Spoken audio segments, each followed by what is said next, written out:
बिस्मिल्लाहिर्रहमानिर्रहीम। बोलते कालम के साथ मैं आमिर जहान। मैंने अपने पिछले व्लॉग में आपको तफसीलन बताया था कि अंटार्कटिका में जो बर्फ़ पिघल रही है, ग्रीनलैंड में जो बर्फ़ पिघल रही है और पाकिस्तान और इंडिया में जो बर्फ़ पिघल रही है, उससे मौसमियाती तब्दीली क्या है। लेकिन ये इससे भी ख़तरनाक बात आपको मैं अब बताने जा रहा हूँ कि हमारा मीठा ठंडा पानी जो है वो नमकीन पानी में तब्दील होने जा रहा है। ये एक बड़ी ख़तरनाक सूरत हाल है और इस पर पूरी दुनिया इस वक्त सर जोड़े बैठी है। मीठे पानी से मुराद ये है कि जो बारिश के ज़रिए और बर्फ़ के ज़रिए ज़मीन पर पानी उतरता है, आहिस्ता आहिस्ता ये ग्लेशियर्स जो हैं समंदर में शामिल हो जाएंगे और ये पानी नमकियात की शक्ल अख्तियार कर जाएगा। और दूसरी तरफ दुनिया के बड़े शहर जो हैं उनके डूबने का ख़तरा है। मैंने अपने पिछले व्लॉग में आपको जियोलॉजिकल सर्वे ऑफ इंडिया की बात बताई थी और मैंने आपको बताया था कि पाकिस्तान में कितने ग्लेशियर्स हैं।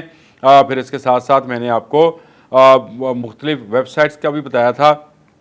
एक्सियस और न्यूयॉर्कर्स ने भी इस पर एक रिसर्च पेपर जो है वो जारी किया है और पाकिस्तान में भी इस पर काम हो रहा है। और पाकिस्तान में कहाँ काम हो रहा है जी, वो भी मैं आपको बता देता हूँ कि international centre for integrated mountain development एक अदारा है जी। उसकी रिपोर्ट है कि अगली सदी आने तक, यानी जब अभी हम 2000 में तो 2100 में आने तक 50% तक बर्फ़ कम हो जाएगी। नेशनल इंस्टीट्यूट ऑफ ओशियनग्राफी ने भी ये इंकशाफ किया है कि अगर ये पिघलाव इसी तरह जारी रहा तो फिर पाकिस्तान के कौन कौन से शहर हैं जो पानी में डूब जाएंगे और वहाँ का वो उनका मीठा पानी जो है वो नमक में तब्दील हो जाएगा। बिल्कुल इसी तरह से है। ये मैं अपनी तरफ से कोई बात नहीं कह रहा, ये मौजूद हैं चीज़ें, इनको देखा जा सकता है। लेकिन ये बड़ी हैरानकुन बात है कि दुनिया में आहिस्ता आहिस्ता समंदरों की सतह जो है वो बुलंद होना शुरू हो गई है और इससे साइंसदान जो हैं दुनिया के ख़ात्मे की निशानदही कर रहे हैं।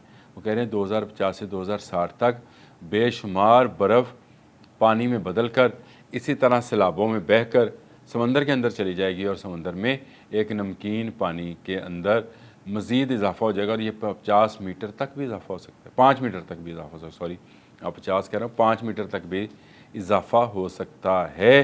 स्लिप ऑफ टंग समझिएगा जी, गलती है हो जाती इंसान से। लेकिन उनका जो साइंसदानों ने अंदाज़ा लगाया, उन्होंने कहा है कि अब तक 1880 से लेकर आज के दिन तक 9 इंच इजाफा हुआ है समंदर के पानी में।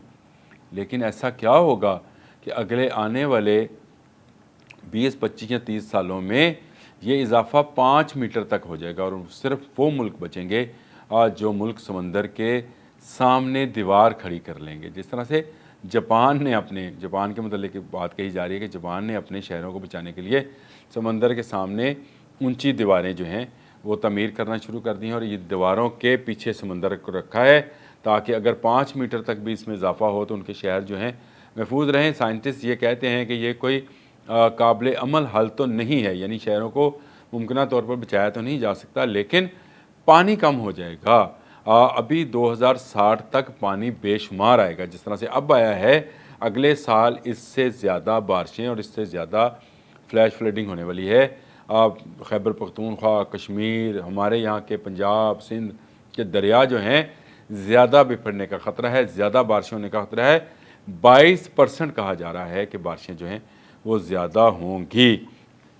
और आपको पता है कि दुनिया की जो आइस शील्ड्स हैं, मैंने आपको बताया ग्रीनलैंड और अंटार्कटिका वो भी पिघल रहे हैं और उसमें जो है आहिस्ता आहिस्ता, फिर मैंने एक वो आपको ग्लेशियर का भी बताया था, डूम्सडे नाम है उसका। डूम्सडे रखे इसीलिए गया, आखिरी दिन को कहते हैं जी डूम्सडे, कि वो ग्लेशियर जब पिघल जाएगा तो समंदर जो है वो आपे से बाहर हो जाएगा और दुनिया के बेशुमार शहर जो हैं जिनमें मुंबई, कोलकाता, मद्रास यानी Chennai, Dhaka, Jakarta, Shanghai, Hong Kong, New York, Miami, London, Venus डूब जाएंगे। और पाकिस्तान में भी इसका वो असर होगा कि पाकिस्तान के इलाके कराची, ठट्ठा, बदीन के बहुत सारे इलाके जो हैं वो ज़ेरे आब चले जाएंगे। वो तो वैसे अब जगहों के भी नाम बता रहे हैं। अब मैं आपको क्या क्या बताऊं कि वो कह रहे हैं कि कराची में कौन कौन से इलाके जो हैं वो हैं, उसमें करंगी, क्लिफ्टन, इस तरह के इलाके भी शामिल हैं। इन इलाकों में ज़्यादा पानी आने का ख़तरा है। ये बताया जा रहा है कि 2050-2060 के दरमियान में ये सूरत हाल होगी कि पाकिस्तान के بیشتر علاقے اور دنیا کے بہت زیادہ ایسے شہر، بڑے آبادیوں والے شہر جو سمندروں کے کنارے ہیں، ان کو خطرہ ہے۔ لیکن سائنٹسٹ جو ہیں وہ نا امید نہیں، اور اللہ کی رحمت سے بھی ہمیں نا امید نہیں ہونا چاہیے۔ آج ہم جس بارش کو کہہ رہے ہیں، شاید یہی بارش ہمیں بچانے کے لیے آ رہی ہو، اور آنے والے وقت میں حدت جو ہے وہ کم ہو جائے، کیونکہ دنیا نے انوائرمنٹ کی تبدیلی کو جانچ لی ہے اور کہہ دیا ہے کہ آنے والا وقت جو ہے ایسی توانائی بنانے کا ہے جو کہ ماحول کو ڈسٹرب نہ کرے۔ یعنی جس طرح سے سولر ہے، جس طرح سے چین جو ہے وہ ایٹمی عنصر کو توڑ کر مختلف قسم کا ایک انرجی سسٹم بنانے جا رہا ہے، اگر یہ انرجی سسٹم بنتا ہے، الیکٹرک گاڑیاں آ جاتی ہیں، ڈیزل پٹرول کا جو ہے استعمال کم ہو جاتا ہے، فیکٹریوں سے نکلنے، چمنیوں سے نکلنے والا دھواں جو ہے اس کو کسی طریقے سے ختم کر لیا جاتا ہے، تو اس معاملے کو مزید اگلے آنے والے 40-50 سال کے لیے یا 60 سال کے لیے روکا جا سکتا ہے، بلکہ امریکی جریدے کے مطابق صدیوں کے لیے بھی روکا جا سکتا ہے، اگر ہم تمام دنیا کے لوگ مل کر اس موسمیاتی تبدیلی کو سمجھیں۔ لیکن ہمیں ابھی سمجھنا ہے کہ ہمیں دریاؤں کے رستوں پر نہ ہوٹلز بنانے ہیں، نہ آبادیاں بنانی ہیں، نہ دیہات بسانے ہیں، کیونکہ ہر آنے والا سال زیادہ بارشیں لے کر آ رہا ہے۔ مونسون جو ہے یہ اب جو کبھی 15 اگست کو ختم ہوتا تھا، آج 27 اگست جس وقت میں آپ سے بات کر رہا ہوں، ابھی مونسون کا 8واں سپیل ہے، اور ابھی 2 سپیل مزید آنے کی بات کی جا رہی ہے جو کہ ستمبر میں آئیں گے، اور یہ معاملہ پاکستان میں تو چلے ہے ہی کہ یہ ستمبر کے مڈ تک چلا جائے گا مونسون۔ کہا یہ جا رہا ہے کہ بھارت میں یہ اکتوبر تک چلا جائے گا، یعنی اس قدر بارشیں ہوں گی کہ بھارتی علاقوں میں جس طرح لداخ ہے، کشمیر ہے، اور اس کے قراقرم کے ساتھ ساتھ والے علاقے ہیں، وہاں پر ابھی اکتوبر تک بارشیں ہوں گی، برف نہیں گرے گی۔ آپ کو پتہ ہے ستمبر میں برف باری شروع ہو جاتی ہے، جو گلیشیئرز کے لیے ایک نئی جان لے کر آتی ہے، ایک طرح کا ان کے لیے ان میں اضافہ کرتی ہے۔ برف گرتی ہے تو ان میں اضافہ ہوتا ہے گلیشیئرز میں، اور ان کی ٹھنڈک، ان علاقوں کی ٹھنڈک میں اضافہ ہوتا ہے، لیکن گرمی اس حد تک بڑھ رہی ہے کہ اب یہ برف جو ہے، برف نہیں گرے گی، پانی گرے گا، یعنی بارشیں ہوتی رہیں گی، اور ان بارشوں سے مزید فلڈز اور مزید سیلاب آئیں گے۔ اللہ تعالیٰ سب کو محفوظ رکھے۔